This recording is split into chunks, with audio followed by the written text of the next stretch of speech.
Akashvani eight 90।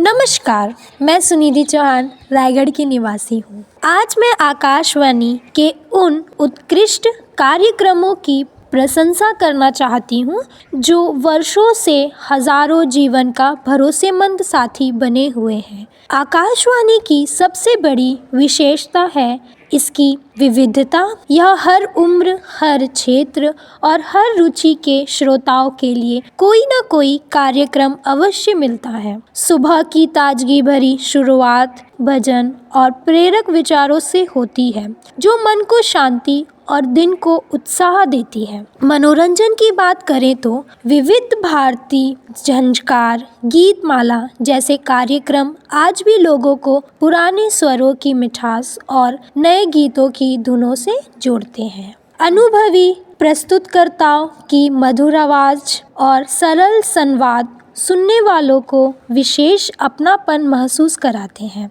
कृषि, स्वास्थ्य, शिक्षा और विज्ञान से जुड़े कार्यक्रम भी आकाशवाणी की पहचान है। किसानों के लिए सुझाव, छात्राओं के लिए मार्गदर्शन और आम जनता के लिए महत्वपूर्ण जानकारियाँ, ये सब मिलकर समाज की प्रगति में योगदान देते हैं। अंत में आकाशवाणी सिर्फ एक रेडियो स्टेशन नहीं, बल्कि हमारी संस्कृति, हमारी भाषा और हमारी भावनाओं का जीता जागता माध्यम है। मैं सभी कार्यक्रमियों को धन्यवाद देती हूँ जो अपनी मेहनत से इस परंपरा को आज भी जीवित रखे हुए हैं। धन्यवाद। जय हिंद।